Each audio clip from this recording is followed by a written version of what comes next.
Para Almeida, uma pessoa que vai ler Davi usando a palavra chifre, ele vai ter que entender o contexto da época cultural. Ele vai ter que entender que chifre, na época, simbolizava poder. Outro exemplo bastante utilizado, que nós podemos ver, é que Almeida, Revista e Corrigida, por exemplo, vai usar a palavra entranhas para falar de sentimentos. Né? Por quê? Porque na época eles acreditavam que os sentimentos estavam, de certa forma, ligados com o intestino. Porque quando a gente fica nervoso, por exemplo, a gente sente uma dor de barriga, dependendo da pessoa, sente uma dor de barriga, sente aquilo que as pessoas chamam de borboleta na barriga, um desconforto estomacal, a respiração fica forte. Então acreditava que as emoções tinham uma ligação muito profunda com os órgãos internos do intestino. É por isso que o salmista usa a palavra intestino para falar de emoções. A Almeida, por exemplo, Revista e Atualizada, ela não vai usar a palavra intestino, ela vai traduzir como emoções. Por exemplo, um exemplo só. Na Almeida Revista e Corrigida, o salmista Davi provavelmente vai salmodiar dizendo assim: e o Senhor mexeu com as minhas entranhas. Almeida Revista Atualizada: e o Senhor mexeu com os meus sentimentos. Percebe que a diferença é pouca e que não mexe na questão do núcleo central da tradução?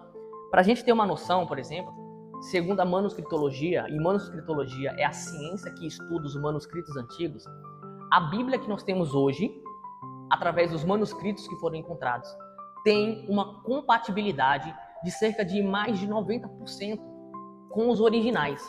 Isso serve para a gente derrubar toda falácia e toda construção falaciosa na tentativa de descredibilizar a Bíblia, dizendo que ela foi alterada com o passar do tempo, dizendo que vários outros autores mexeram nela, dizendo que ela precisa ser atualizada, né? Através do estudo desses manuscritos, nós entendemos e vemos que a Bíblia chegou na nossa mão como ela foi escrita. E não só isso, nós acreditamos na inspiração da palavra. Então, o Deus que inspira a palavra nos autores é o mesmo que permite que a palavra seja preservada para que assim eu e você tivéssemos acesso a isso aqui. Por quê? Porque este é o maior meio de nós conhecermos a Deus. E o Deus que quer ser conhecido, de certa forma, ele preservaria a palavra dele, certo? Então, esses são os critérios para a tradução. Por isso nós temos várias versões, mas que não mexem no núcleo. Existe sim algumas traduções aí que são perigosas. Por exemplo, a religião dos Testemunhas de Jeová, eles têm uma versão da Bíblia própria. E lá eles fizeram alterações um pouco mais rígidas, né? E nós não aconselhamos vocês a ler porque lá tem mudanças doutrinárias. Por exemplo, em 1 João, em todos os manuscritos originais, lá é traduzido como: no princípio era o verbo, e o verbo estava com Deus, e o verbo era Deus. Já na Bíblia dos Testemunhos de Jeová, na nova versão deles, eles traduziram essa frase como: no princípio era o verbo estava com Deus, e o verbo era um Deus. Por que eles fizeram essa alteração? Porque eles não acreditam em Jesus como uma divindade. Né? Para eles, Jesus não é Deus. E para fortalecer o argumento, eles fizeram essa alteração. Então, existem sim versões da Bíblia que são perigosas. Mas todas essas versões principais vendidas no mercado e que nós usamos na igreja são confiáveis. Almeida Revista e Corrigida, Atualizada, Almeida Revista Fiel, NVI e a nova tradução na linguagem de hoje. Todas essas você pode usar sem dó, sem medo de estar consumindo alguma coisa errada. De preferência, a gente fica perguntando qual versão eu uso. Use aquela que for mais confortável para você. Claro que eu lhe desafio a se desafiar numa Almeida Revista Corrigida e Atualizada, que tem uma leitura mais complexa, né? E isso aí a gente vai evoluindo conforme a gente vai lendo. Mas use aquela que você tem mais afinidade. Por quê? Porque a palavra de Deus ela precisa ser compreendida. Não tem sentido se eu ler e não entender. Porque o objetivo de ler a palavra é poder aplicar o ensinamento das palavras no meu dia a dia. É quando eu pego o conteúdo, o conhecimento e transformo em sabedoria. Qual é a diferença de conhecimento para sabedoria? Conhecimento é aquele material adquirido através do estudo, aquelas informações. Sabedoria é quando eu aplico esses conhecimentos na minha vida, quando eu faço daquele conhecimento algo que faz parte de mim, dentro de mim. Certo? Agora, em português, como a Bíblia chegou até nós, né? Essas versões. A primeira tradução da Bíblia se deu através da tradução do Novo Testamento e ela foi traduzida em 1676. E ela só foi publicada em 1681 por João Ferreira de Almeida, certo? Então, em 1681 nós tivemos a primeira produção do Novo Testamento em português. João Ferreira de Almeida, que inclusive é o que leva o nome dessas versões, de algumas versões da Bíblia, que é João Ferreira de Almeida, o português que fez a tradução da Bíblia. Em 1689, ele começou a tradução do Antigo Testamento.